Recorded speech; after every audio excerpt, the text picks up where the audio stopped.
spéciale élection 2023 en exclusivité sur Zomeko TV.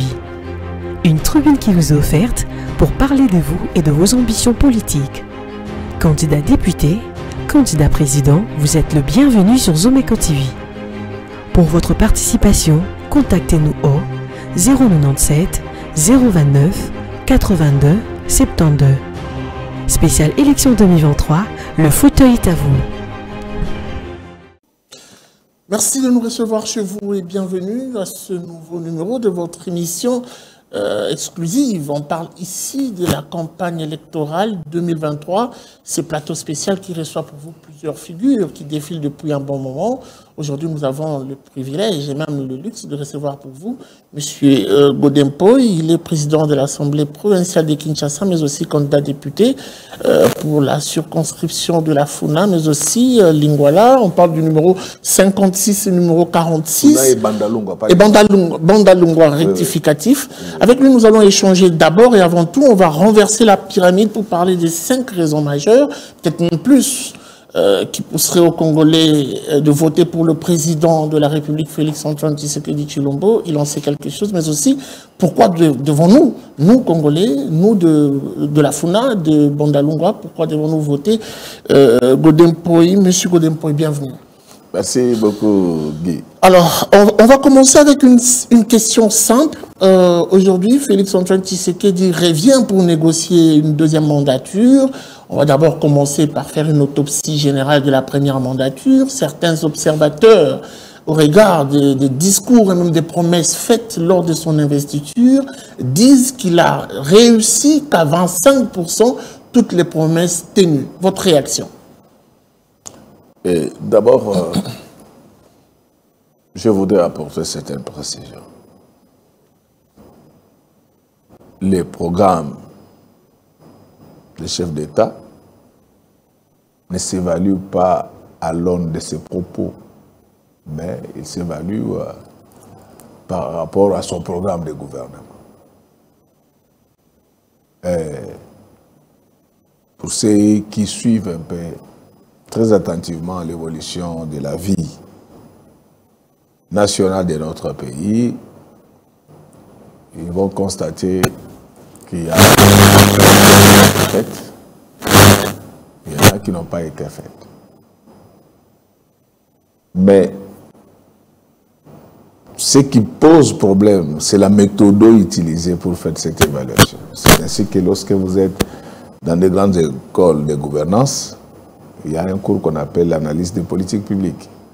Il y a une balance d'équilibre qui existe dans l'évaluation, justement. Voilà, donc il faut des outils. Ça ne se fait pas comme ça du fait d'artifice, comme les gens disent, nous ne voyons rien. Et ces gens-là, je ne sais pas s'ils se souviennent que le mot rien veut dire vide. Est-ce qu'autour de nous, ici, il y a un vide? Moi, je ne suis pas militant, mais je vous dis que sur le plan économique, des choses qui ont été faites pendant ces 4 dernières années, personne n'a réussi à le faire avant l'actuel président. J'ai un grand respect pour tous ceux qui nous ont dirigés depuis 1960, mais lorsqu'on veut faire une lecture comparative, tenez Guy, en décembre 2018, nous avons un PIB de 46 milliards de dollars. Au jour d'aujourd'hui, nous sommes à 69 milliards de dollars. Donc, lorsque vous faites la simple arithmétique, c'est que pendant 4 ans, il y a eu 23 milliards de richesses supplémentaires qui ont été créées en République démocratique du Congo. Est-ce que ceci ne reste pas comme des lettres mortes? Puisque quand les gens observent, je parlerai beaucoup plus du rapport des observateurs, sans le citer, ils prennent pour exemple l'inconstance ou l'instabilité du taux de change, ce qui justifie qu'il y a un véritable problème. Comment on peut parler des avancées économiques lorsque le taux de change est instable dans un pays comme le nôtre? Bon, ne mélangeons pas de pinceaux. La difficulté chez nous, c'est qu'il y a des gens qui pensent que ce qu'ils ne connaissent pas n'existe pas. Et il y a les gens qui ont les toupets, les kilos, de tout dire même dans les domaines pour lesquels ils n'ont pas beaucoup de compétences. C'est ainsi qu'ils ont inventé même un mot qui n'existe pas en français, gnoseologue. Non, c'est lui qui connaît beaucoup, sur le plan scientifique, on l'appelle encyclopédiste. Donc, il ne faut pas suivre ces évaluateurs des politiques publiques qui le font dans la rue. Moi, je vous dis qu'il y a les outils scientifiques qui ont été établis pour évaluer les politiques publiques. Et donc, selon vous, l'économie a été une réussite? Donc, commençons par... l'économie, justement. Allons-y agrégat par agrégat. Allez-y. Donc, laissez-moi d'abord parler du PIB, je vais parler de la monnaie. Donc, dans 4 ans, il y a eu 23 milliards de dollars de richesses supplémentaires qui ont été créées en République démocratique du Congo. En fait, en macroéconomie, on appelle ça la vitesse de la croissance. J'ai un léger avantage, je peux vous donner des mémoires, les agrégats macroéconomiques de la RDC de 1960 à ce jour. La vitesse moyenne de croissance en RD Congo, depuis notre indépendance, a une moyenne de 3 milliards de dollars. Et comme ça, dans 4 ans, avoir une telle production, il s'agit bel et bien d'un record. Maintenant, parlons de la monnaie, parce que c'est de cela qu'il s'agit. Ceux qui parlent de la monnaie, j'espère qu'ils sont monétaristes.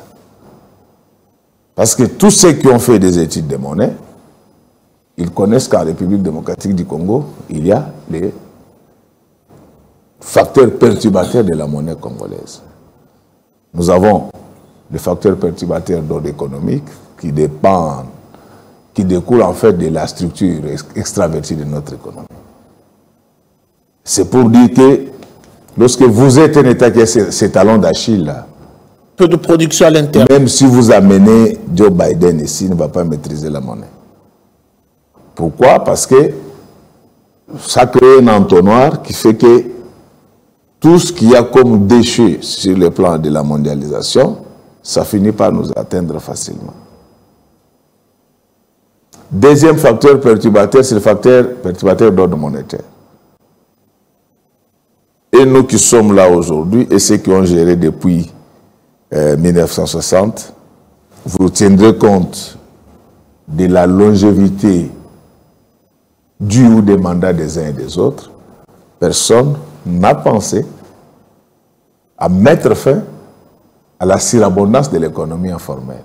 Donc c'est ce qui fait qu'il y a des facteurs perturbateurs d'ordre monétaire qui font que la Banque centrale est incapable de contrôler toute la masse monétaire en circulation. Et ça, on ne le fait pas dans 4 ans. Le troisième facteur perturbateur, il est lié à la balance des paiements. Et au bout du tuyau, qu'est-ce qu'il faut retenir? Si notre monnaie a flanché, elle n'a pas été la seule à flancher, comme ça a été le cas bien avant nous, ou bien avant le président actuel. Ceux qui vous disent qu'en 2018, la parité franc-congolais-dollar était autour de 1600-1700, et qu'aujourd'hui on est autour de 2550-2600. Et ça vacille encore. Ça vacille, mais ils oublient de vous dire qu'en 2001, la parité était autour, entre les francs congolais et les dollars étaient autour de 300. Ils ont seulement oublié. Et aujourd'hui? Non. Donc si en 2001 la parité était de 300 et qu'en 2018 que la parité était autour de 1600, quand il faut comparer les deux périodes, on doit le faire en termes de ratios. Et encore là, vous allez voir que sous le mandat de l'actuel chef, c'est plus potable. La monnaie a été plus maîtrisée que par le passé. Il faut que les gens, en fait, il faut rendre les débats potables. Et maintenant, ceux qui militent en faveur de l'actuel président, c'est qu'au jour d'aujourd'hui, c'est toutes les monnaies du monde qui ont flanché. Vous comprenez? Pas à la même hauteur que le franc. Pas à la même hauteur, bien sûr, mais je vous donne l'information. Si vous ne le savez pas, Nous, notre taux d'inflation, il est autour de 17%. Mais lorsque vous êtes à Istanbul, nous sommes en Turquie, le taux d'inflation est de 51%. Lorsque vous venez au Ghana, c'est 49%. Au Niger, c'est 25%. Et qui dit, mais pour votre information, en 2020, presque tous les pays du monde avaient fini cette année-là, du fait de la pandémie de Covid, avec des taux de croissance négatifs. Je cite notamment la Belgique, le Rwanda et j'en passe des meilleurs. La RDC a été comptée parmi les rares États qui avaient fini cette année-là avec un taux de croissance de 1,7%. Et aujourd'hui, nous sommes entrés dans le précaré très ferme du top 10 des meilleures économies africaines. Avec un point de croissance de 2 chiffres? Non, nous ne sommes pas encore à 2 chiffres. Nous ne sommes pas encore à 2 chiffres, mais au moins depuis que nous avons fini les programmes avec le Fonds monétaire international de 67 à 70, qui dirait que ça a été interrompu parce que la situation s'était améliorée, on n'a jamais franchi les caps du top 10 des meilleures économies. À vous entendre parler, M. Godon-Poyi, on a l'impression que ce sont quand même de prouesses, mais moi j'aimerais comprendre. Pas ce sont quand même, oui. Ce sont de prouesses. Alors, qu'est-ce qui explique aujourd'hui, deux fois, toutes ces grones qui s'observent dans les entreprises, les ministères, les impayements par-ci? En management public, il y a ce qu'on appelle la théorie de la contingence. Donc cette théorie veut qu'il faut toujours adapter les principes à l'environnement. L'actuel président a été victime d'abord de l'environnement international très maussade sur le plan climatique, sanitaire et géopolitique. Et tout ça, ça a engendré 3 vagues de ce qu'on appelle en économie de l'inflation importée. Et ça n'a épargné aucun État dans le monde. Tous les États, et pour votre information, lorsque vous êtes à Paris, les litres du super à la pompe coûtent 2,20 €. Mais chez nous, vous pouvez l'avoir encore à 1,2 $. Donc c'est pour dire, nous ne disons pas que tout a été parfait. Mais nous disons que les gens doivent retenir que sur le plan essentiellement économique, il y a eu des prouesses indéniables qu'on n'a jamais connues depuis que le Congo est Congo. Mais maintenant, s'agissant des impayements, ça nous dérange tous. Et c'est d'ailleurs la raison nodale, le problème. La raison nodale, c'est la guerre dans l'Est. Moi, j'ai un léger avantage, au-delà de mes études en économie. Je suis breveté du CHEST. Je connais le coût de la guerre. Nous ne nous battons pas contre le Rwanda, comme on l'a dit. Nous nous battons contre le monde entier. Et c'est ce qui fait que vous allez voir... Vous estimez ces coûts à combien, à peu près, l'enveloppe? Non. Ce sont tabous. Vous pouvez je ne voudrais pas... Dans les à peu près. Non, des choses comme ça, en pleine guerre, on n'en parle pas publiquement. Mais ça vous prend la moitié de notre budget? Oui, c'est ces coûts-là, c'est cette guerre, parce qu'il fallait racheter les... Est-ce qu'on n'avait pas de Sukhoi bien avant? On n'avait pas de drones. Aujourd'hui, on sait voir qui nous agresse. Mais vous avez quand même hérité une armée efficace avec l'ancien régime. L'armée congolaise était classée parmi les meilleures à cette époque-là. J'ai un grand respect, personnellement. Vous ne voulez pas fouiner dans le passé, vous aussi? Personnellement, c'est mon point de vue, j'ai un grand respect pour le président Joseph Kabila, parce qu'en 2001, nous avait trouvé avec un taux de croissance négatif, il a transformé en taux de croissance positif. Mais du côté armé, il faut reconnaître que notre armée a été très infiltrée. Donc, tout ça, ça fait que même quand vous déployez la logistique, les résultats, ce n'est pas du tout... L'infiltration est toujours une question d'actualité, M. Godon-Poyi, on doit le dire. Mais j'aimerais qu'on catégorise un peu la mandature du président. Il a parlé de l'économie, vous avez ramassé un peu quelques points. Si les plans économiques, il n'y a pas photo. Ouais. Parlons également du reste. Il a parlé Il a centralisé son action autour notamment de la santé, de l'éducation, mais aussi des infrastructures de base, le social, on en a parlé. Et là encore, les indicateurs sont au rouge. Bon, la difficulté chez nous, il y a des gens qui pensent qu'on peut développer un État dans 5 ans. Et c'est ainsi que lorsque vous suivez même les débats dans nos médias, on ne sait pas ce que les gens parlent. Est-ce qu'ils parlent de l'économie? Ces promesses étaient dans le temps et dans la durée. Non, j'ai dit ceci. Oui. Ce qu'il faut retenir, c'est que la gratuité sur l'enseignement, je crois, vous le savez, si j'en parlais régulièrement avec le ministre Tony, la gratuité sur l'enseignement n'a pas eu que des effets propagateurs sur le social. Elle a eu des effets propagateurs sur l'économie. C'est-à-dire qu'aujourd'hui, tous ceux qui payaient les Minerval pour leurs enfants, ils ont dû convertir ces frais de Minerval en capital d'affaires. Je comprends. Donc les problèmes sont là parce que l'abondance s'est fait avoir. Mais comprenons tous que dans 4 ans, ce qui a été fait, personne ne l'a fait avant. Et moi-même, je ne m'attendais pas à un tel résultat sur le plan macroéconomique. Constatons-les, reconnaissons-les, et lorsque je vois, j'ai un grand respect pour tous les candidats à la présidence.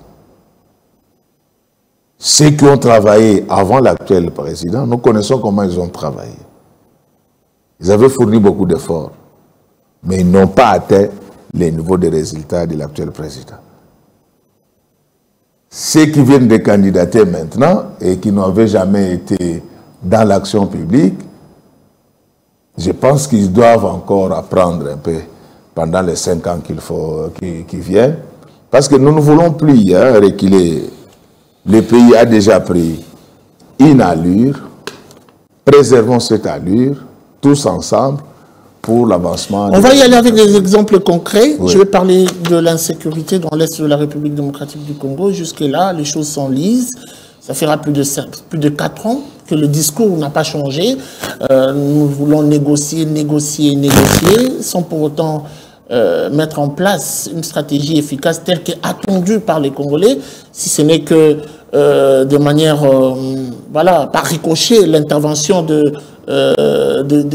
patriotes qui essayent un peu de recadrer et de remettre de l'ordre de ce côté-là, le Wazalendo, ce qui n'engage pas le gouvernement, mais on voit quand même que la vedette est en train d'être réclamée par le gouvernement congolais. Je vous parle aussi des infrastructures. Nous avons vu la capitale Kinshasa qui devait miroiter, les opérations Kinshasa sont trous et le reste, rien de tout ça. Ça repose sur la mandature du président Félix-Antoine Tshisekedi.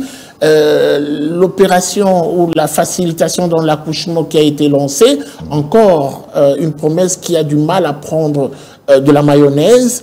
Est-ce que ceci ne constitue pas une raison qui justifierait la multitude de tous ces candidats aujourd'hui présidents qui veulent faire mieux que le président Félix Tshisekedi? Bon, je vais vous répondre très franchement en commençant par la guerre qui sévit dans l'Est du pays. Je note avec regret que même certains responsables politiques ne saisissent pas le vrai enjeu du jeu de la guerre qui sévit dans l'Est du pays. Bon, cette guerre, ce n'est pas une guerre si baroque qu'on le pense. Ce n'est pas une guerre qu'on peut terminer dans 2 jours comme on l'a dit. Donc je comprends que beaucoup de gens ne connaissent pas l'histoire du monde et l'histoire de la République. Je n'ai pas la prétention de dire que je suis plus intelligent que les autres. Mais je regrette que beaucoup de gens, même dans nos médias, donc on aborde cette question de manière simpliste. La guerre qui se vit dans l'Est du pays, c'est une question de vie ou de mort pour nous. Tenez, cette guerre a des origines lointaines. Nous existons en tant qu'État depuis 1885. Berlin décide de notre création. Nous sommes propriété de Léopold II. 1908-1960, propriété de la Belgique. Mais qu'est-ce qui s'est passé entre-temps pour que les gens comprennent l'origine de cette guerre et qu'on ne puisse pas en parler avec beaucoup de légèreté? À partir de 1885, vous connaissez d'abord l'histoire des États-Unis, la RDC ne leur disait rien. D'ailleurs, vous aurez remarqué que jusqu'à ce jour, il n'y a pas beaucoup d'investissements américains en Afrique. Mais la RDC va susciter la curiosité du monde en 1945. La Deuxième Guerre mondiale s'enlisait. Il fallait y mettre fin brutalement. La Belgique va souffler aux États-Unis que vous cherchez à fabriquer la bombe atomique, mais l'intrant majeur, l'intrant nodal que vous cherchez, l'uranium, se trouve en RDC.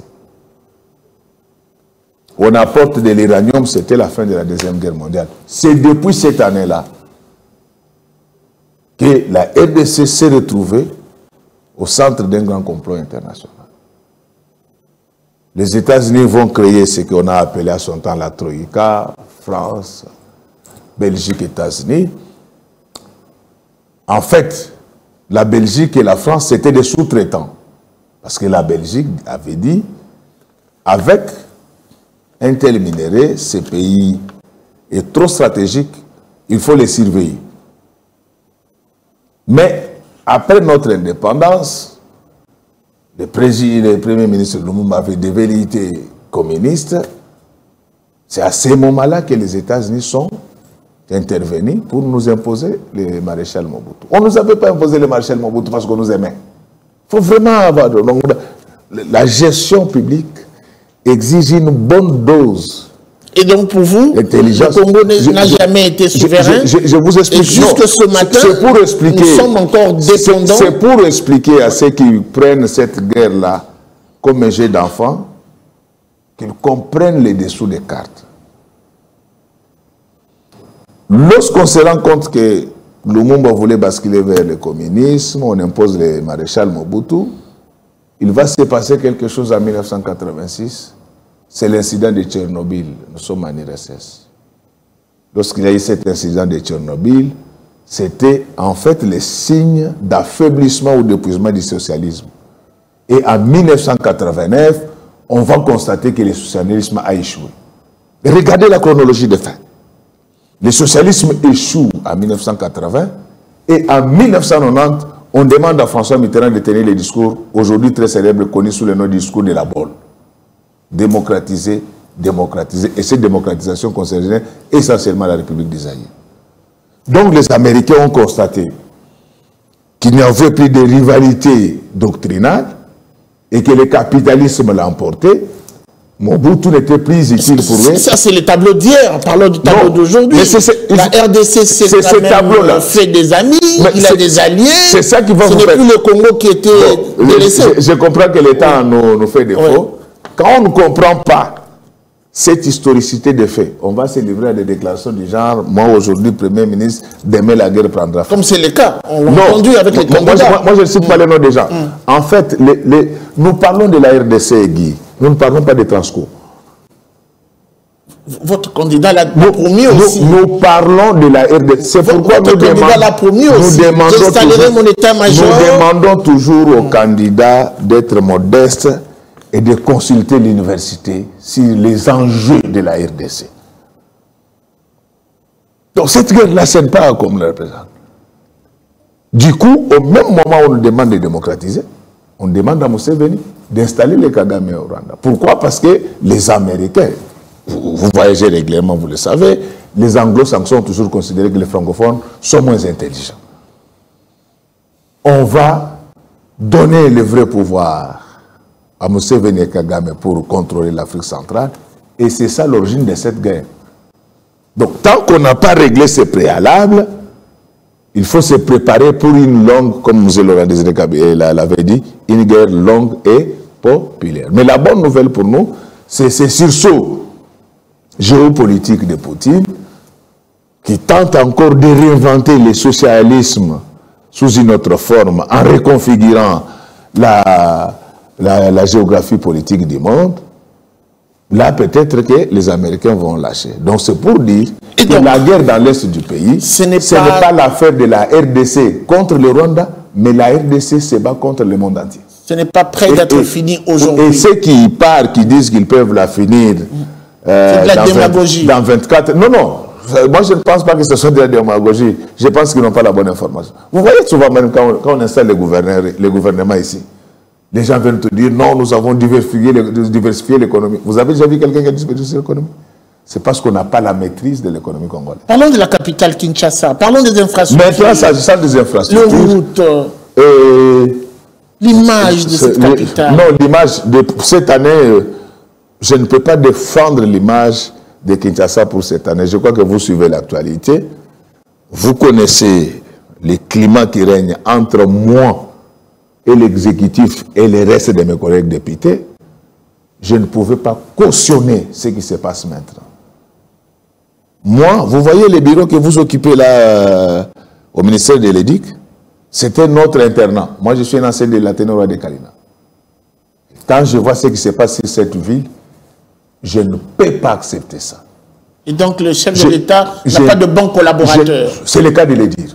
Je ne peux pas accepter qu'en pleine campagne électorale, qu'on laisse la ville dans cette état. Vous pensez que le travail qu'a fait, ou qu'ont fait certains collaborateurs du chef de l'État, ce travail peut influer sur le choix du président?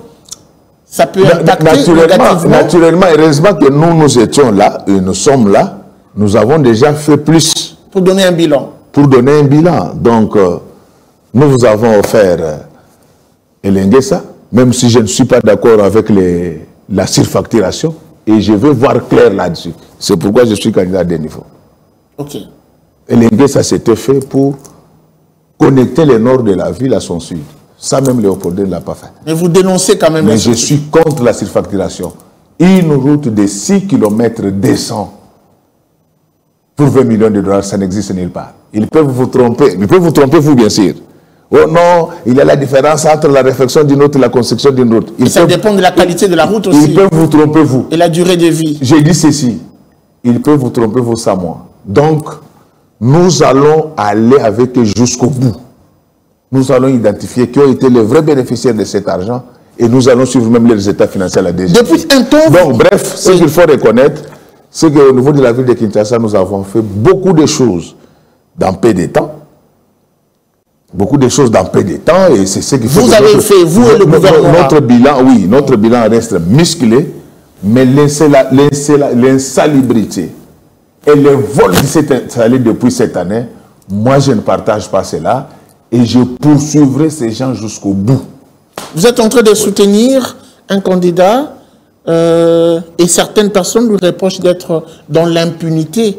Vous êtes contre le vol et vous avez même plusieurs fois fait objet d'actualité avec des chansons au sein de votre église. Est-ce que ce n'est pas contradictoire, soutenir quelqu'un qui laisse faire? Non. Non, le président ne laisse pas faire. Ce n'est pas le président qui sanctionne. Le président n'est pas... Vous savez pourquoi on appelle le chef de l'État le magistrat suprême? Et garant de la nation. Garant de la nation. Ce n'est pas que le chef de l'État va venir dire les droits dans des cours et tribunaux. Donc il faut remonter dans l'histoire de la Rome antique pour comprendre pourquoi. Nous avons déjà saisi les services compétents qui font leur travail. Le président n'est pas dans l'impunité. Nous avons vu dans certains autres pays le président s'impliquer pour que la justice soit rendue. Non. Avant l'actuel président, quel est ce président qui a déjà envoyé son directeur de cabinet en prison? Vous en connaissez un? Vous pouvez vous imaginer que quelqu'un comme mon grand frère, le tout-puissant François Beya, a fait la prison? Donc le chef de l'État n'est pas dans l'impunité, il laisse chacun faire son travail. Mon rôle du président de l'Assemblée provinciale de Kinshasa, c'est celui-là. Donc il n'y a pas d'impunité au niveau de ceux qui disent ces genre de choses, ce sont eux qui ne connaissent pas comment fonctionne la République. Lisez bien les droits parlementaires de notre pays. La sanction de l'exécutif, c'est l'affaire de l'Assemblée provinciale de Kinshasa. Lorsque le président est mis à minorité... Vous déplorez le silence, justement, de la justice. Non, je ne peux pas déplorer. Donc, ça que je voulais seulement expliquer aux gens que les chefs de l'État n'est pas complaisant, comme on le croit. Il est démocrate. C'est l'Assemblée provinciale qui doit sanctionner l'exécutif. et non les chefs de l'État. Et vous le faites. Tout ce que la Constitution nous demande, c'est de lui faire rapport après avoir sanctionné. Alors aujourd'hui, Voilà. des millions de Congolais, des milliers d'ailleurs de Congolais sont en train de suivre cette émission. Je vais aller avec vous de manière simpliste. 5 raisons majeures pour lesquelles nous devons voter Félix-Antoine Tshisekedi Tshilombo avant de parler de vous, parce qu'on doit finir cette émission. 2018, PIB 46 milliards de dollars. 2022, Je réponds en regardant votre caméra, oui. 2023, 69 milliards de dollars. Deuxième raison, 2018, budget de l'État 4 milliards 880 millions de dollars. 2023, 16 milliards de dollars. Donc le budget a été triplé. Troisième raison, les vols étaient devenus institutionnalisés en République démocratique du Congo. Lorsque vous voyez quelqu'un réveiller l'audit en réhabilitant l'IGF et la Cour des comptes, c'est qu'il n'est pas dans des complots. Quatrième raison, aujourd'hui la République démocratique du Congo est entrée dans les précarés très fermés du top 10 des meilleures économies africaines. Aujourd'hui, il y a peu, j'étais pratiquement il y a pratiquement 5 ou 4 jours, j'étais pratiquement dans une conférence scientifique en dehors de ce pays.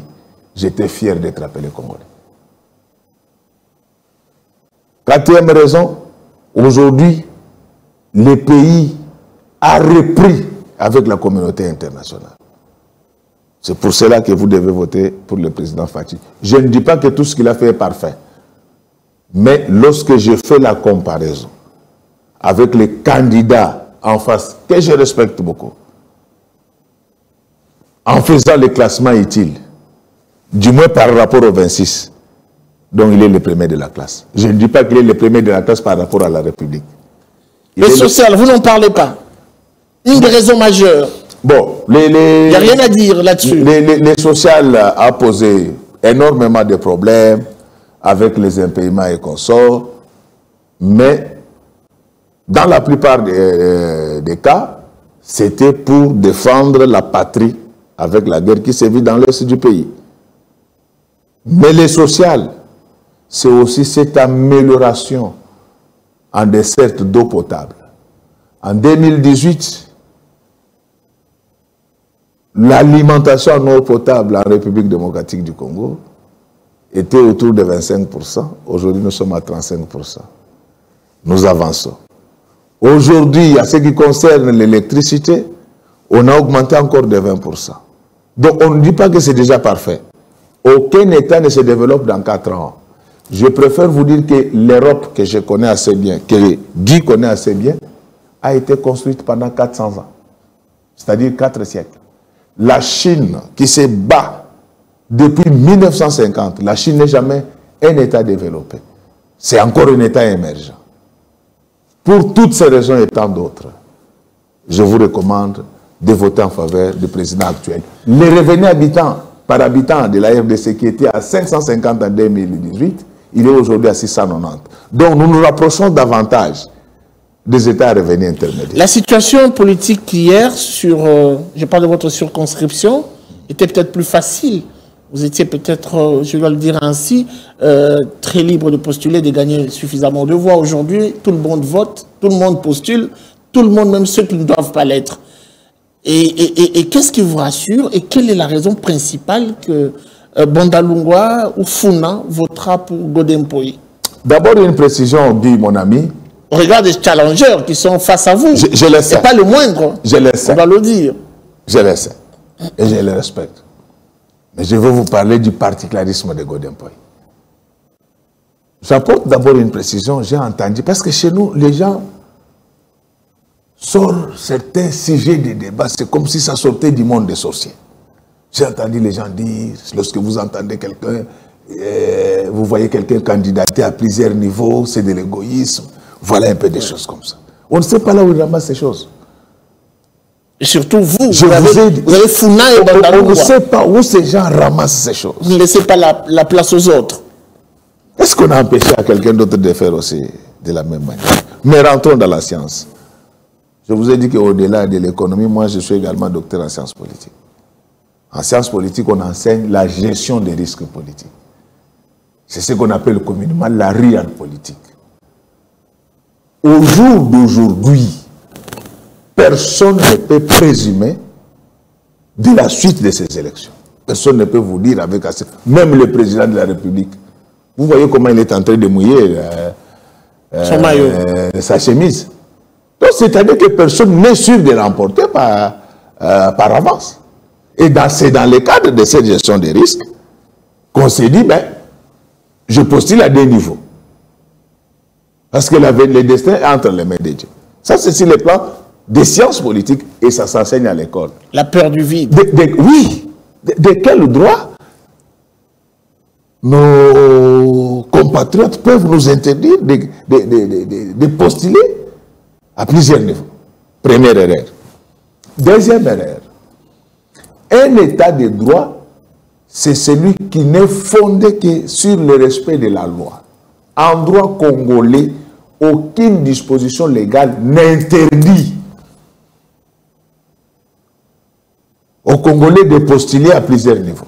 Donc vous voyez que la dictature ne vient pas seulement des politiciens, mais là, la dictature vient de la société civile. Donc quelqu'un, on nous pousse, il y a des gens qui pensent que leur sentiment, c'est la volonté de Dieu. Mais est-ce que troisième vos raison. électeurs Troisième raison. vous font encore confiance? Troisième raison. Oui. Théologien, je le suis aussi un peu.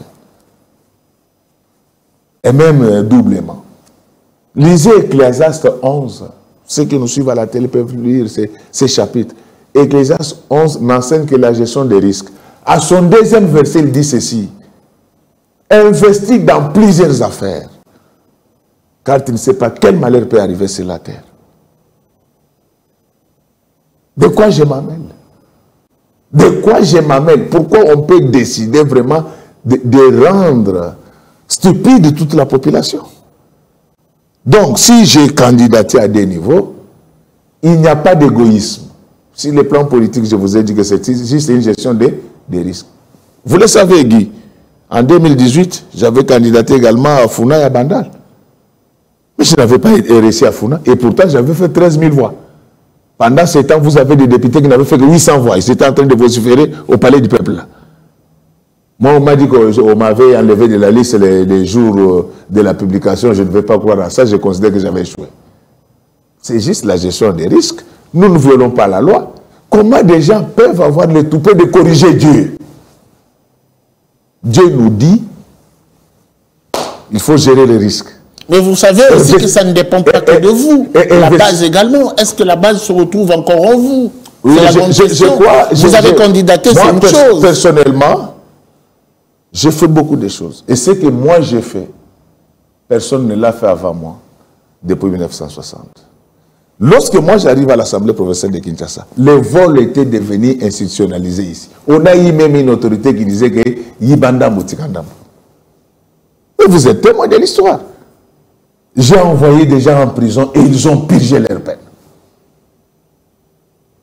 Une autorité dont je préfère taire le nom, il m'a appelé à cette époque-là pour me dire que Godé, c'est un récit là où nous tous nous avons échoué depuis 1960. Ça, ce sont des faits. La plupart de ceux qui cherchent le pouvoir d'État en République démocratique, c'est pour ça s'acheter des cravates en soie. Les autres collègues politiques, les autres, je dirais, vos autres collègues politiques disent que c'est du théâtre, ce que vous faites à la télé. Vous n'êtes pas de plein pied dans ça. Vous criez haut et fort au vol, mais en sourdine, vous prenez de pots de vin. Mais s'il y avait un seul témoin... En tant que président de l'Assemblée provinciale, j'ai dit ceci. Vous monnez même certains députés provinciaux. J'ai dit ceci. Si j'étais dans ces pratiques-là, on vous aurait brandi ne fût-ce qu'une seule preuve. Et moi, je ne suis pas sorti de la rue. Vous les connaissez, moi, je suis directeur de douane en détachement. Nous avons travaillé à la douane à l'époque où il y avait des millions. Aucun opérateur économique ne vous dira qu'il a déjà corrompu Godé avec un seul franc. En fait, ceux qui connaissent le vrai corrompu de la République, ce ne sont pas les politiciens, ce sont les opérateurs économiques. Donc, si tel était le cas, ils auraient déjà brandi une seule preuve. Pourquoi voter pour lui? Pourquoi voter pour Godé Mpoy? Il est très compétent. Oui, il est là. Les gars ici. Très compétent. Très compétent. Intègre. C'est à ce double titre qu'il est consultant aux Nations Unies et qu'il est collaborateur scientifique à l'Université de Liège. Et ces gars aiment le peuple. Pendant que toute la ville est sale, descendez à Bandal, c'est Paris. On est en train de balayer à ses propres frais. Les efforts de Patrick Mouyaya, justement. Non. Il ne faut pas chercher à m'opposer. La Fondation Godin Poyi. Non, c'est une réalité. J'ai salué. Non. J'ai de très bons rapports avec les ministres. Ne cherchez pas à nous créer des problèmes. Et c'est d'ailleurs quelqu'un que j'apprécie beaucoup, d'une très bonne éducation. Par son travail. Oui, par notamment son travail. À Bandaloungwa. Non seulement par son travail, mais par son éducation. Mais qu'on ne vous trompe pas, il n'y a personne qui a travaillé pour Bandal depuis 2018 comme moi. La Fondation Godin Poyi travaille des nuits comme des jours. Vous prêchez pour votre propre chapelle. Des nuits comme des jours. Et ce travail me coûte 50 000 $ par mois. La Fondation Godin Poyi fait l'équirage chaque année du pont qui tambo jusqu'à Makala. Allez à Kalamo, à l'époque où le gouvernement n'avait pas encore rangé l'avenue Kimwenza, c'est Godin Poyi qui avait pris la charge d'arranger cette route. Donc les exemples comme ça sont les gens. Donc c'est pour toutes ces raisons-là que je veux bien revenir. Merci beaucoup. D'abord, vous habitez où, Guy? Lingwala.